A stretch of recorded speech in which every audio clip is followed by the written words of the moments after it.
Assalamualaikum warahmatullahi wabarakatuh. Halo, hai Sobat Elektorial semuanya. Jumpa lagi dengan saya Sasa Irma, tentunya di channel kesayangan kita di Elektorial Podcast KPU Kota Blitar. Yang muda yang menentukan masa depan bangsa, rasanya itu adalah kalimat yang sangat sesuai untuk menggambarkan kondisi pemilu di tahun depan. Sekitar 52% DPT pemilu akan didominasi oleh millennials dan juga Gen Z.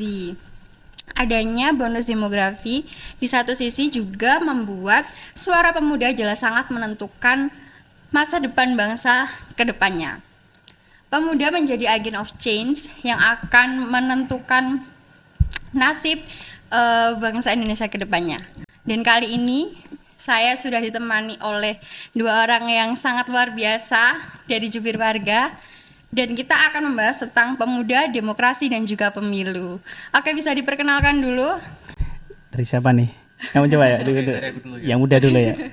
Baik, perkenalkan nama aku Fabrian Vito dari mahasiswa ilmu politik Universitas Airlangga dan bagian dari Jubir Warga Jatim 2023. Masih kuliah ya? Iya, masih kuliah. Semester berapa? Aku semester 3.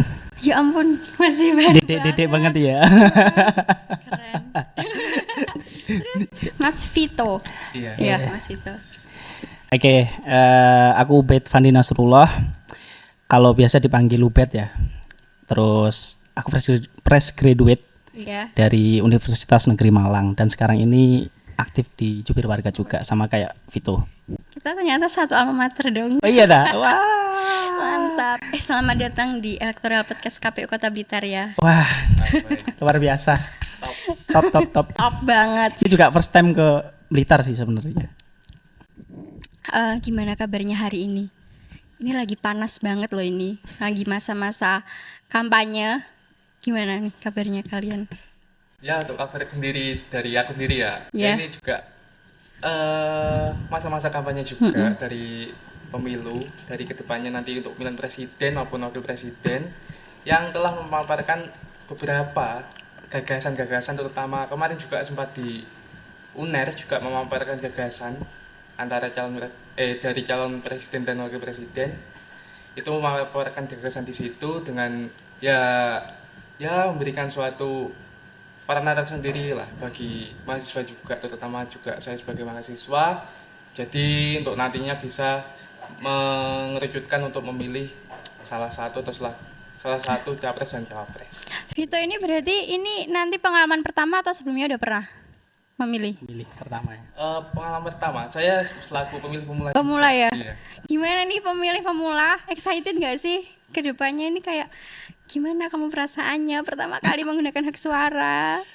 Ya, untuk pengalamanku menjadi pemilih pemula ya sangat excited sekali ya, terutama juga aku sebagai mungkin juga masih berumur 19-20-an mau beranjak 20 ya sangat excited sekali untuk memilih pemilu pemilihan umum 2023 ini. Keren. Kalau semua Ubed. Ubed berarti Ya. ini bukan pengalaman pertama lah ya. Bukan. Berarti gimana? Masih excited nggak sih? Masih lah ya. Tentunya masih lah, Iya, karena harus exciting. pemilihan umum itu menentukan suara kita saat ini itu menentukan Berharga masa depan banget, kita. betul. Iya. Kalau ngomongin soal pemuda dan pemilu ini emang nggak ada habisnya ya. Betul. Ada aja hal menarik yang bisa untuk kita bahas gitu. Nah, kalau misalnya ini kan kita ini para pemuda nih. Betul. Kira-kira kalau misalnya kalian melihat pemuda sekarang itu seperti apa sih? Oke, pemuda saat ini itu dirundung kecemasan. Betul. Overthinking tiada henti. Betul. Iya nggak sih? Iya. Selain penting karena masalah pribadinya, Iya. ditambah Betul. dengan kalau kita udah kuliah ya misalkan, apalagi menjelang lulus, lapangan pekerjaan semakin Iya, sulit. betul. Belum juga masalah korupsi, belum juga masalah kesehatan mental, belum juga masalah yang lain-lainnya. Kita ini saat ini dirundung dengan masalah kecemasan. Ini yang dialami oleh anak muda saat ini ya. Iya. Gitu. Kalau Vito sendiri? Kalau aku sendiri ya, mungkin aku juga seorang mahasiswa, mahasiswa yang semester 3 lah. Mungkin untuk para pemuda untuk menghadapi pemilih pemula pada pemilu 2023 ini itu masih juga seperti yang dikatakan Mas Ubed tadi, dirundung kecemasan dan juga memiliki kepribadian yang mungkin masing-masing, kepribadian masing-masing tersebut untuk menentukan masa depannya itu gimana. Padahal yang kita ketahui pada pemilih pemula ini itu akan menimbulkan suatu kontestasi yang berat pada pemilu 2024 untuk memunculkan suatu sosok-sosok baru. Dan kita sebagai pemuda, terutama juga pemilih pemula seperti aku ini ya Kak ya, mungkin juga memiliki pemikiran yang kritis lah untuk menentukan suatu pemilih melewati suatu gagasan, ide dan juga visi misi dari capres maupun cawapres dan juga siapa saja sih yang berkontestasi pada pemilu 2024 nantinya. Mungkin itu dari aku. Oke. Kalau Vito sendiri ngelihat mungkin teman-temannya kali ya, itu sekarang gimana? Mereka itu sudah cukup aware belum sih tentang politik kita saat ini? Untuk terkait dengan aware atau kepedulian pada politik pada 2024 nantinya, itu sangat peduli sekali, terutama aku kan juga masuk ke rumpun FISIP, rumpun politik sosial ya, rumpun sosial.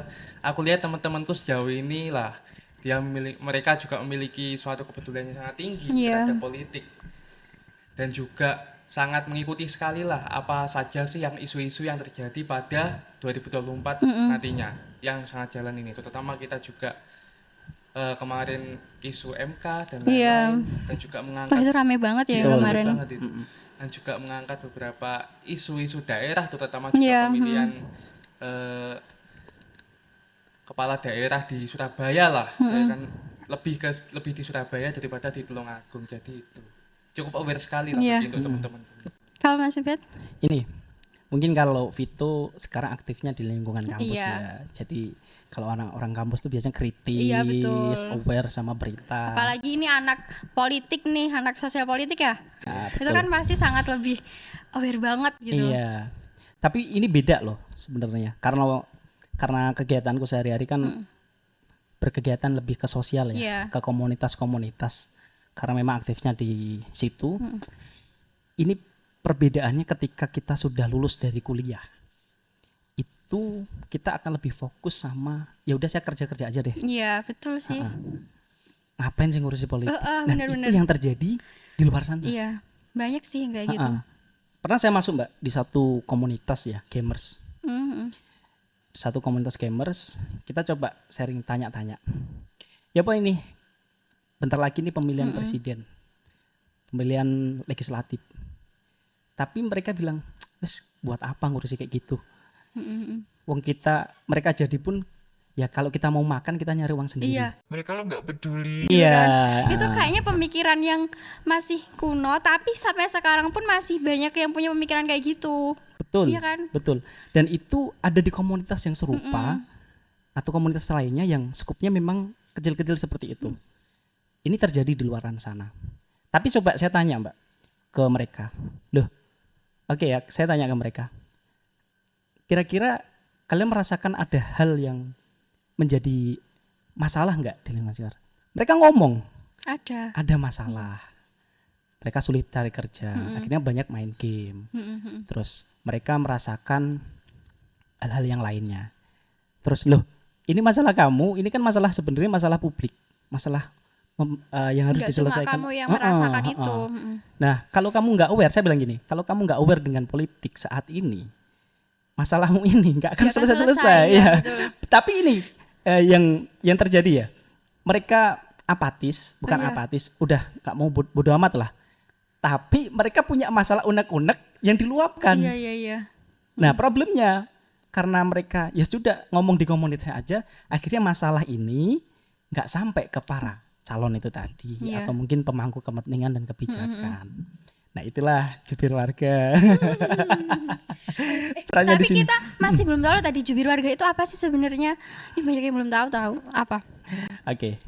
Jubir warga itu sebenarnya kita tuh komunitas ya.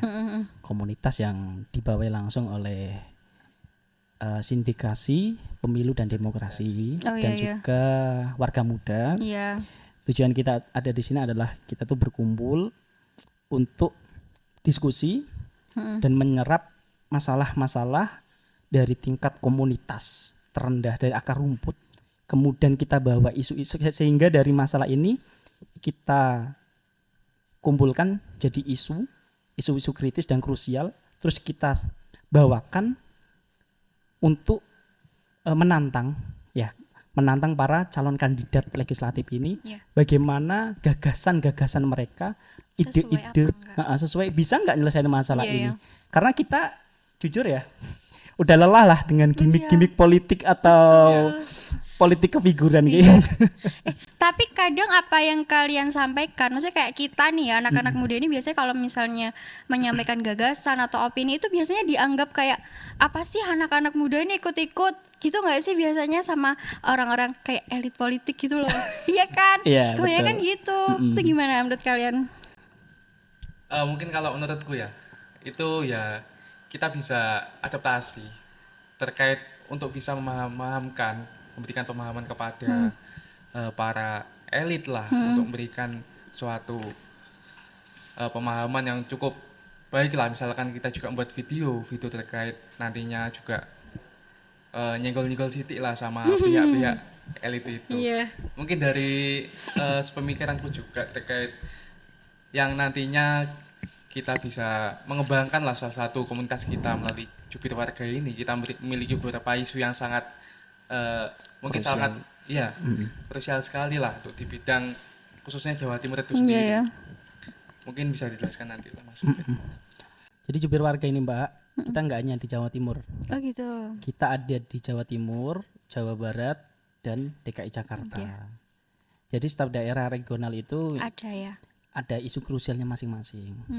Kalau di Jawa Timur kita fokus pada integrasi pertanian sama inklusivitas.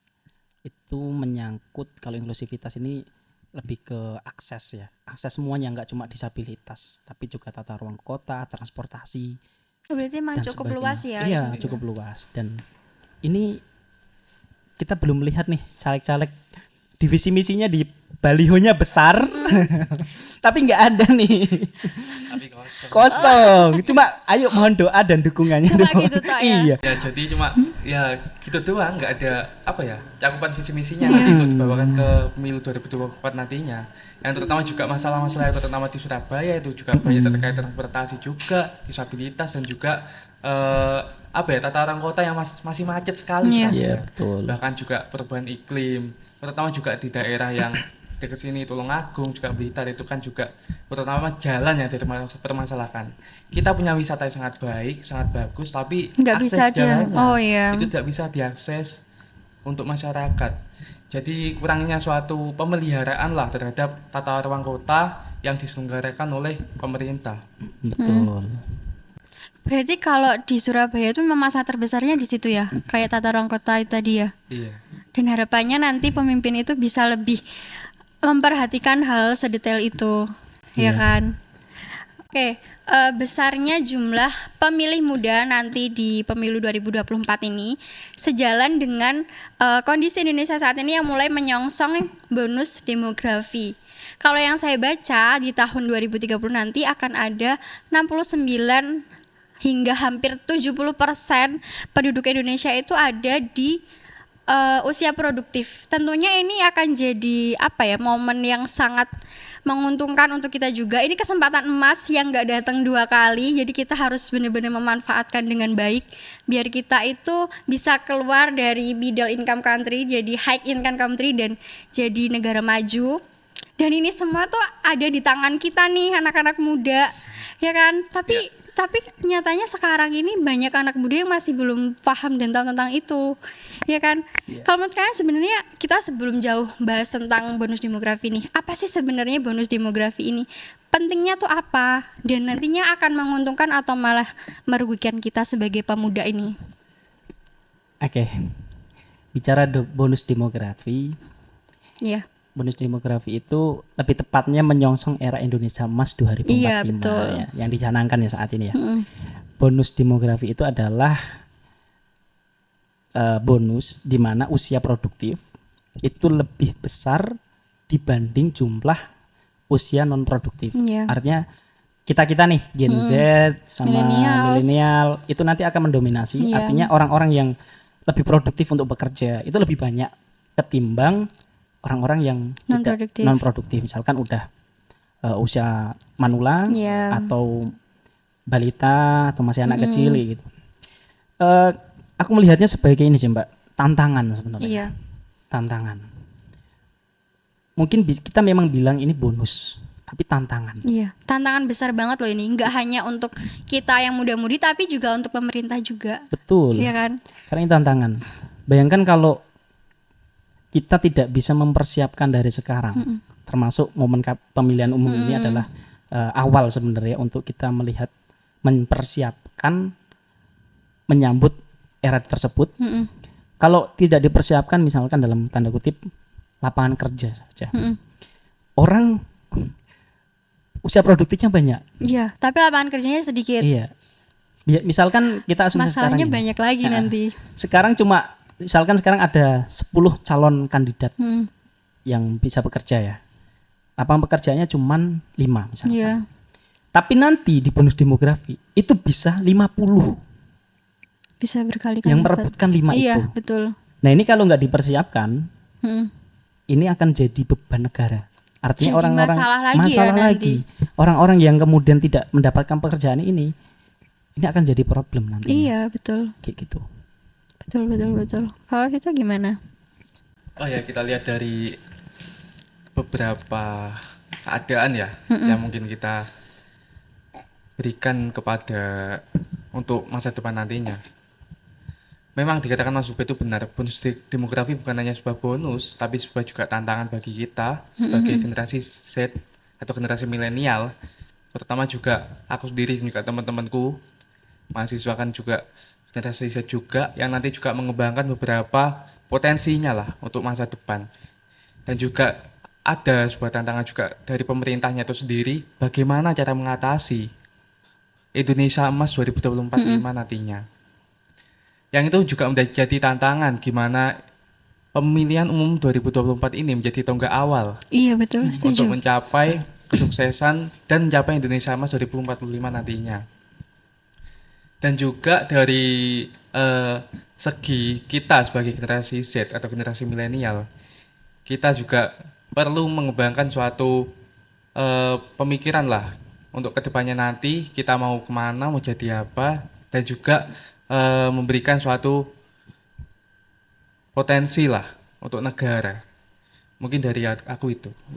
Berarti mungkin kalau kita ini harusnya sekarang banyak-banyak apa ya, mungkin kayak ikut-ikut soft skill apa-apa gitu ya untuk mengembangkan itu tadi ya, pelatihan-pelatihan biar kita tuh lebih siap untuk nyari pekerjaan itu tadi loh, karena sangat sulit sekarang.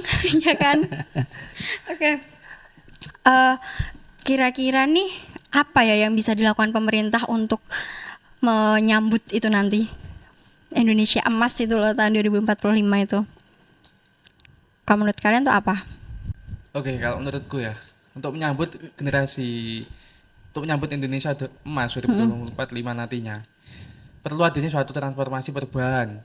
Mungkin dari pemerintah itu sendiri, untuk gimana nantinya pemerintah nanti memberikan suatu gagasan dan juga memantik lah para generasi milenial tersebut atau generasi Z untuk memberikan ide-ide yang menarik dan juga langsung makjleb ke pemerintah, kepada masyarakat nantinya, terutama juga generasi milenial. Pemerintah harus memahami kita sebagai butuhnya generasi milenial apa ya, gitu kan. kita membutuhkan apa yang bisa dikatakan tadi terkait komunitas.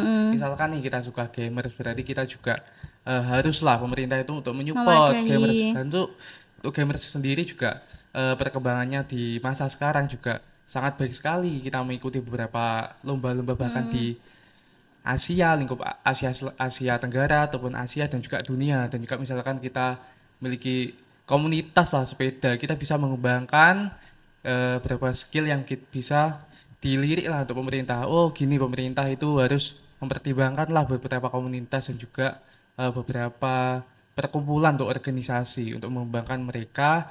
Kita sebagai generasi Z juga harus ya lah minimal juga ya memang harus juga berusaha lah untuk mengembangkan soft skill maupun hard skill Iya. yang kita miliki.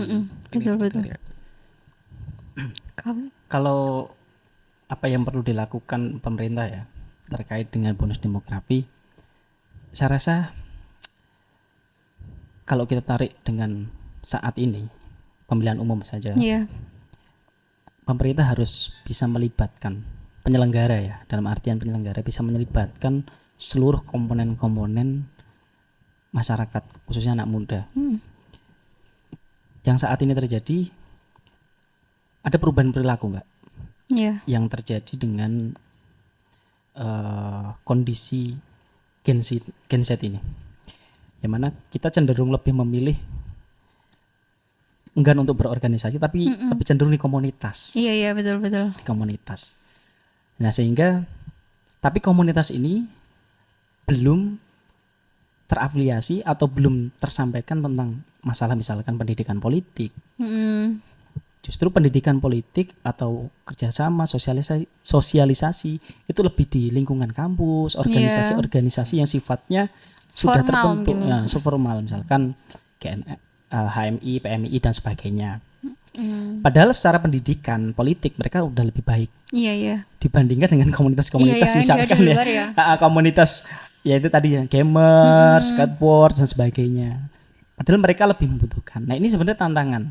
Gimana anak muda ini Bisa coba tersentuh oleh bisa tersentuh dari yang konteks yang saat ini pemilu, bagaimana mereka memahami politik ini sebagai hal yang penting. Iya. Jangan sampai bersifat apatis. Kemudian terkait persiapan pemerintah ya untuk menyongsong bonus Indonesia demografi Indonesia Emas. Saya rasa kita harus concern pada banyak hal, Mbak. Khususnya adalah pendidikan. Iya, betul. Ya. Di luar mempersiapkan infrastruktur, mengundang investor masuk ke negara kita, lapangan kerjaan dan sebagainya. Pendidikan itu paling utama. Pendidikan paling Iya, utama. betul. Karena pola pikir itu terbentuk di pendidikan. Iya, benar-benar banget. Pendidikan. Diimbangi dengan yang Mbak sampaikan tadi, soft skill dan Iya. sebagainya. Kayak gitu. Nah, pemerintah harus menyediakan sarana dan prasaranya itu. Dan anak muda juga jangan sampai bersifat apatis juga. Iya. Kalau sudah ada ketersediaan itu, kita juga harus Memanfaatkan dengan baik. memanfaatkan dengan baik. Iya, Kayak betul. gitu. Setuju sih aku. Mantap juga gagasannya. Oke, aku ini mau tanya, ini satu pertanyaan yang sebenarnya mungkin mewakili juga ya kita para generasi muda ini. Nah, fenomena yang terjadi saat ini itu adalah anak-anak muda banyak yang lebih memilih mengembangkan diri dan berkarir di luar negeri. Lalu nanti ketika mereka sudah mencapai goals yang mereka inginkan, mereka enggan untuk kembali ke Indonesia. Sedangkan target utama kita untuk menyongsong Indonesia Emas itu kan anak-anak muda ini ya. Nah kalau misalnya dibiarkan terus-menerus mereka enggan untuk balik ke Indonesia lagi, ini gimana gitu loh. Paham gak sih yang aku sampaikan? Paham, ya? paham, Ini pemerintah harus gimana sih untuk menghadapi problem itu? Ini sebenarnya ini suatu tantangan, Mbak. Iya, itu sih tantangan yang paling besar ya kan. Iya, ya karena memang godaan rumput tetangga itu lebih baik ya. Iya, lebih hijau bener. ya rumput tetangga. Soalnya kadang itu yang udah ada di luar negeri ya, maksudnya kita anak-anak muda yang memilih untuk berkarir di Udah luar nyaman negeri itu, gitu. iya. Dan kadang mereka itu punya anggapan kesempatan berkarir di luar negeri itu jauh terbuka lebih lebar daripada di Indonesia. Iya. Iya kan? Mm-mm.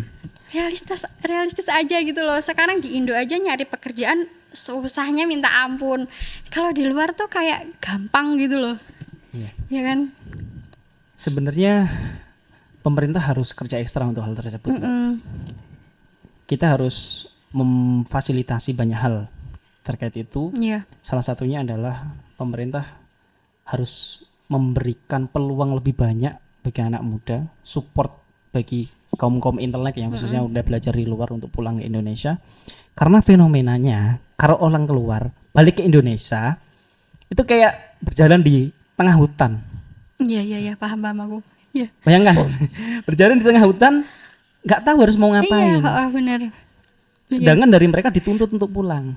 Nah ini loh sebenarnya, sedangkan pemerintah bilang ya harus pulang. Justru ini tantangan kalian. Iya, tapi mereka mau pulang pun nggak tahu harus ngapain, ya kan? Artinya pemerintah harus memberikan semacam persiapan atau wadah yang memungkinkan untuk orang-orang yang pulang ini, mereka udah jelas nih, oke kamu diarahkan ngerjakan ini, ngerjakan itu. Terus nanti ada yang mengakomodir itu semua. Harusnya seperti itu. Bukan kemudian, ini kalau konteks kita bicara lulusan ya, beasiswa, salah satu beasiswa ya, saya nggak usah sebutkan, yang nggak mau pulang lebih milih, saya bayar ganti aja semuanya. Ya memang ketakutan mereka adalah, saya kalau pulang kerja apa di Indonesia. Nah, juga nyari pekerjaan susah. Dan juga ini perlu, di tahun politik ini juga penting. Ini pemerintah juga harus mengakomodir suara-suara mereka juga. Iya, benar. Kita capek dibur dengan goyang-goyang gemoy atau serempet sarung atau foto lari-lari. Aduh, ya, coba lah yang di luar negeri itu, mereka lebih banyak pandangan demokrasi, politik. Terus wawasan mereka ketemu dengan banyak orang dari berbagai negara. Coba diakomodir suaranya. Gagasan apa sih yang mereka butuhkan pada Indonesia melalui pikiran-pikiran mereka. Coba deh ikut diakomodir. Coba deh itu gagasannya diserap. Kemudian suara-suara mereka, aspirasi mereka diserap. Coba didengar. Didengar dan para calon-calon ini coba menanggapi isu-isu dari pertanyaan-pertanyaan mereka. Nah ini yang nggak kelihatan, Mbak. Artinya muncul dari itu sifat apatis mereka. Kelihatan, ngapain saya pulang ke Indonesia? Saya sekolah jauh-jauh sampai pintar ke sana. Suara saya pun nggak didengar. Iya betul. Bahkan untuk calon-calon pemimpin kita, mereka loh nggak mendengar suara kita suara mereka yang ada di sana. Nah ini loh, ini kan jadi problem juga. Nah sedangkan konteks pengambilan apa istilahnya para penyelenggara ini belum bisa mengakomodir dan menjangkau titik-titik yang sebenarnya krusial. Iya. Oke, kalau menurutku ya mungkin dari kita dari gagasan dari ya untuk pemerintah lah, misalkan juga calon presiden itu ya mungkin masih belum kelihatan lah untuk arahnya nanti kepada anak-anak muda yang mau misalkan mau berkarir di luar negeri, mendapatkan suatu beasiswa untuk kuliah di luar negeri juga. Kita itu misalkan kita ke pemerintah itu belum memiliki wadah khusus seperti yang dikatakan Mas Ubed tadi, terkait wadah itu masih belum kelihatan.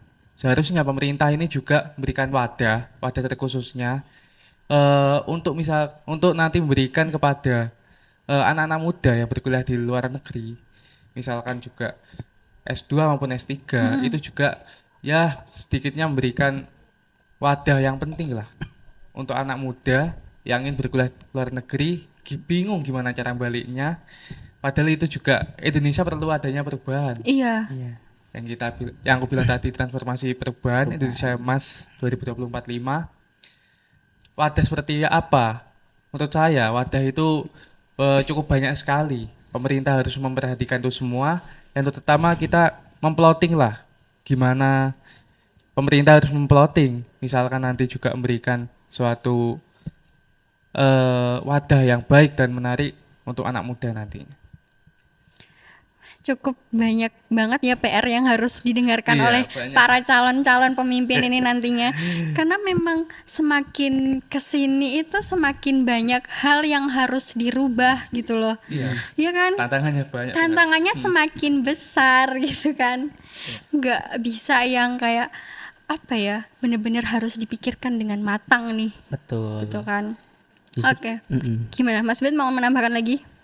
Dengan problem yang segitu rumit dan banyaknya, jadi ini tolonglah calon pemimpin kita itu jangan cuma ngepost foto balionya besar, gitu, gagasannya kosong, atau cuman goyang-goyang, atau cuma bikin banyak advertising yang banyak.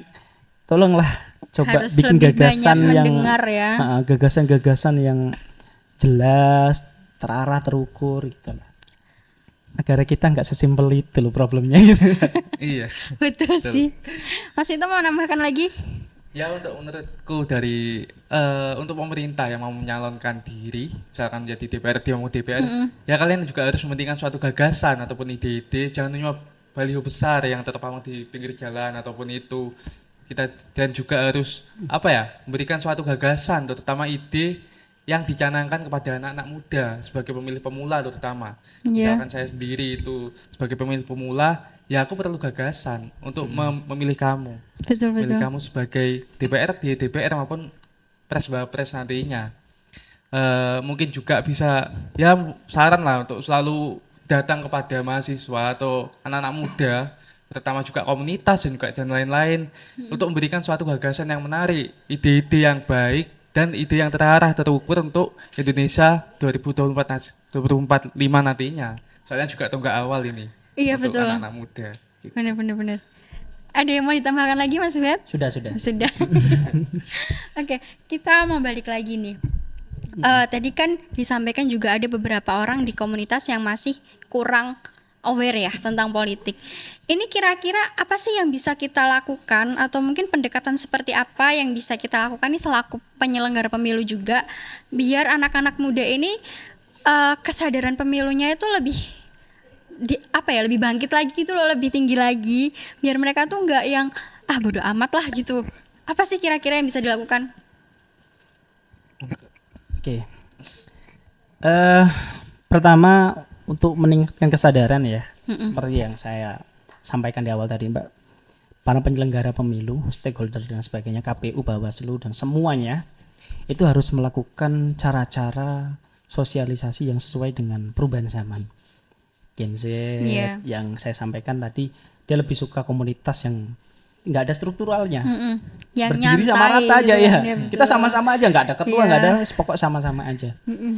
Itu mereka harus bisa menyasar ke situ, lebih ke akar rumput. Bagaimana kemudian melihat suara-suara dari mereka, mungkin akan sangat banyak suara yang berbeda, tergantung komunitas. Iya, betul. Kita ketemu komunitas gamers, komunitas pecinta alam, Itu nggak mungkin akan sama ya nggak gagasannya. mungkin akan sama. Dan justru Iya. ini keperbedaan itu Yang dicari itu yang ini dicari gitu. itu karena mereka konsen di situ. Iya. Misalkan mbaknya komunitas, misalkan komunitas masak gitu ya. Iya.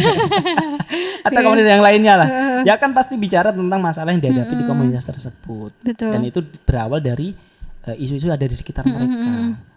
Nah, ini yang jadi sebenarnya ketika suara mereka didengar, mereka diarahkan, semua stakeholder penyelenggara itu bisa melakukan perubahan-perubahan cara sosialisasi, menyerap suara-suara mereka, ini akan menumbuhkan kesadaran bahwa kami nih yang jadi komunitas dianggap, wah kayaknya kita nih diperhatikan deh Iya, betul. sama penyelenggara-penyelenggara.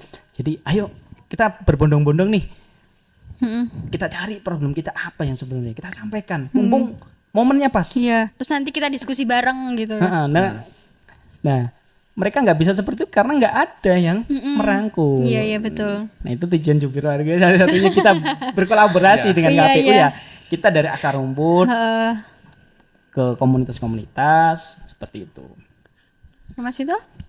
Ya mungkin kalau dari aku itu kita bisa memberikan suatu pendidikan politik juga lah kepada grassroots yang seperti dikatakan Mas Ubed tadi, atau akar rumput lah seperti komunitas juga dan lain. Kita sebagai ya komunitas Jubir Warga ya Mas ya, kita mengembangkan suatu beberapa menarik suatu isu-isu apa yang terjadi di masyarakat sekitar ini, lalu kita menghimpun bersama. Misalkan juga dikatakan tadi terkait komunitas, gimana untuk memberikan suatu pendidikan politik kepada komunitas, dan juga kita sebagai ya komunitas lah Jubir Warga ini juga yang dibawahi langsung dari sindikasi pemilu, yang dari stakeholder KPU maupun stakeholder lainnya juga. Kita juga mengembangkan beberapa isu-isu lah yang beredar pada masyarakat.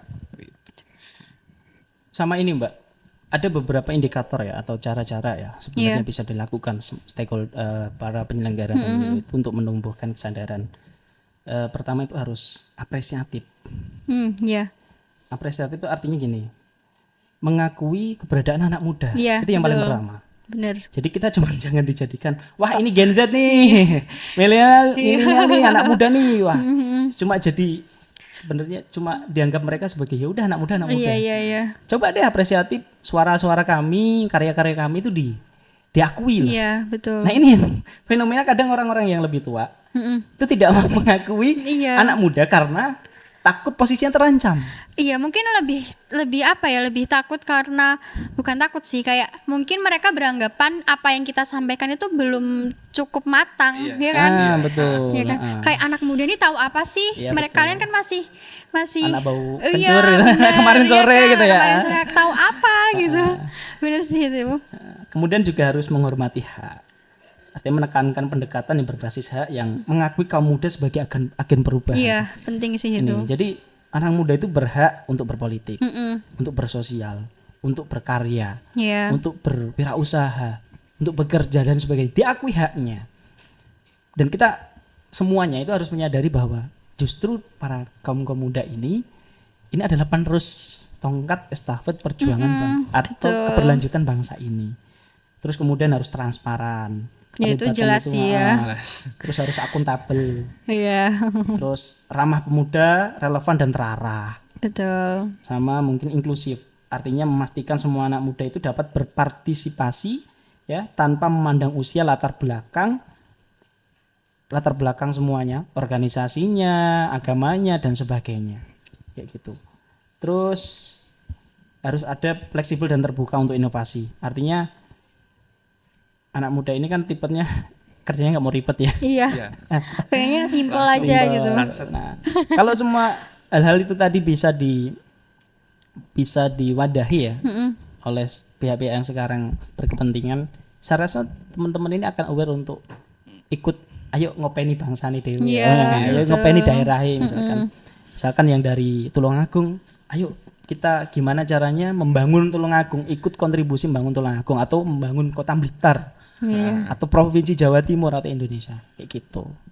Ini saran yang cukup bagus juga loh untuk para penyelenggara pemilu untuk lebih apa ya menggunakan cara-cara yang lebih fresh, mendekatkan diri ke anak-anak muda ya utamanya.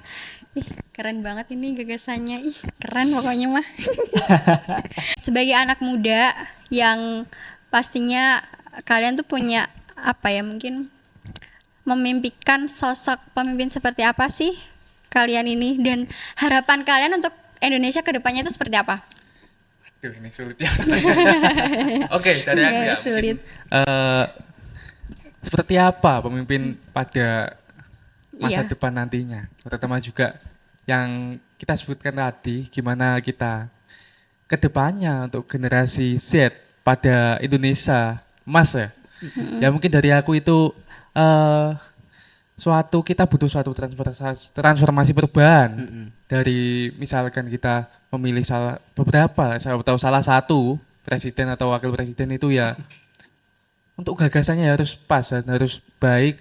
Mungkin dari itu juga terlepas dari gagasan, kita melihat pribadinya mau gimana nanti untuk memberikan kepada bangsa Indonesia ke depannya. Dan juga generasi Z ini rata-rata mungkin dari aku sendiri itu butuh untuk yang mensupport untuk anak-anak muda yang Iya. seperti dikatakan tadi terkait belum ada nih sudah sama sekali terkait udah yang kuliah di luar negeri tapi belum bisa balik dan bingung untuk memajukan negaranya sendiri, padahal udah dapat beberapa ilmu yang kita bisa kembangkan di Indonesia. Iya. Mungkin jadi salah satu tantangan juga yang kita katakan tadi, yaitu pada pemerintah itu membutuhkan yang seperti itu. Harus aware terhadap anak-anak muda untuk gimana nantinya untuk menyongsong Indonesia Emas 2024 nantinya. Iya. Gitu. Jadi mungkin lebih banyak ke apa ya, mendengarkan apa aspirasi kita ya. Iya, lebih ke aspiratifnya nanti. Iya ya, betul. Mas Subet? Iya, calon pemimpin yang kita butuhkan tuh satu ya, jangan pemimpin yang cuma pakai modal politik kefiguran sama gimmick-gimmick tadi ya. Tapi yang kerja nyata. Betul. Harus punya gagasan yang kebijakannya itu lebih partisipatif. Pertama. Kedua, sebagai seorang pemimpin kita minta pemimpin-pemimpin yang bisa berkolaborasi dengan semua pihak, Iya. semua komunitas, sehingga dengan kolaborasi tersebut akan banyak isu-isu strategis yang akan terserap dan mereka bisa bikin gagasan yang lebih terarah. Iya, betul. Terus kita juga berharap pemimpin-pemimpin yang dia bisa mengedepankan kebutuhan rakyat, masyarakat daripada hanya oleh elit tertentu. Iya. Agak keras ya. Ya. Tapi itu penting juga. Iya, penting kan. Jadi ayolah gitu loh. Coba deh kebijakannya itu lebih diprioritaskan ini sebagai kemaslahatan umum. Betul. Terus kita juga minta presiden bukan presiden Jogang, pemimpin yang tidak korupsi. Karena isu saat ini di pemilu Iya. saat ini Gen Z itu nomor 1 adalah korupsi. Iya. Kita udah panas kuping Jengah kita ya, mendengar bener. ketua Iya. KPK Kena malah korupsi. melakukan korupsi. Iya benar-benar. Ini kan dinamika yang Baru kali iya. ini loh. Baru kali ini. Artinya kita ingin pemimpin calon pemimpin yang integritas, Iya. berkompeten, jujur, kemudian tegas dan memiliki kebijakan yang terarah dan pro masyarakat. Betul. Tuh. Pro anak muda juga Ya, tentunya. pro anak muda juga yang pasti tentunya ya. Iya benar. Oke, mungkin kalian punya pesan untuk para sobat elektoral yang lagi nonton nih. Apa sih? Mungkin kalian mau menyampaikan apa? Silahkan. Untuk sobat elektoral, mungkin kalian bisa memilih lah untuk siapa nanti ke depannya menjadi calon pemimpin bangsa. Harus mementingkan suatu gagasan dan juga ide-idenya. Bukan hanya tentang baliho besar dan lain-lain untuk menyuarakan hal semata doang. Kita harus sebagai anak muda, generasi milenial harus memilih yang berkualitas nantinya. Oke, kalau statement dari saya untuk anak muda ya, kita jangan mau jadi objek politik yang cuma jadi suara kita, mereka tuju saja. Tapi di tahun politik ini kita harus jadi anak muda yang narasi dan gagasan kita menggema di panggung kontestasi politik. Dan juga ini untuk para penyelenggara khususnya. Waduh. Apa nih? Semuanya. Kami harapkan ayolah menggunakan pendekatan-pendekatan sosialisasi tentang pentingnya untuk menggunakan hak suara kita nanti itu dengan pendekatan yang lebih fresh dan baru. Iya, betul. Karena selama ini kita melihat pendekatannya masih terlalu menggunakan pendekatan-pendekatan yang lama. Ya. Coba menggunakan pendekatan yang baru, menyerap gagasan-gagasan, menyerap suara-suara dari tingkat akar rumput komunitas-komunitas itu tadi, dan juga sosialisasi di komunitas-komunitas itu tadi, kayak gitu. Dan juga pesannya jangan lupa untuk semua pemuda khususnya ya, generasi milenial, Gen Z, gunakan hak pilihmu, suaramu, karena suara kita menentukan masa depan depan. bangsa, bener. Waduh, ini keren banget. Pokoknya keren banget kan udah. Top pokoknya. Pesannya tuh nggak hanya untuk para Gen Z dan penonton aja, tapi untuk penyelenggara juga nih. Betul. Bener-bener mantap pokoknya. Oke, sobat elektoral, mungkin sampai di sini dulu perjumpaan kita di episode kali ini. Terus ikuti perkembangan tentang kepemiluan tentunya di official account KPU Kota Blitar, dan jangan lupa untuk like, komen, dan subscribe channel KPU Kota Blitar. Saya Sasa Irma pamit undur diri, sampai jumpa. Salam sobat elektoral. Bye bye.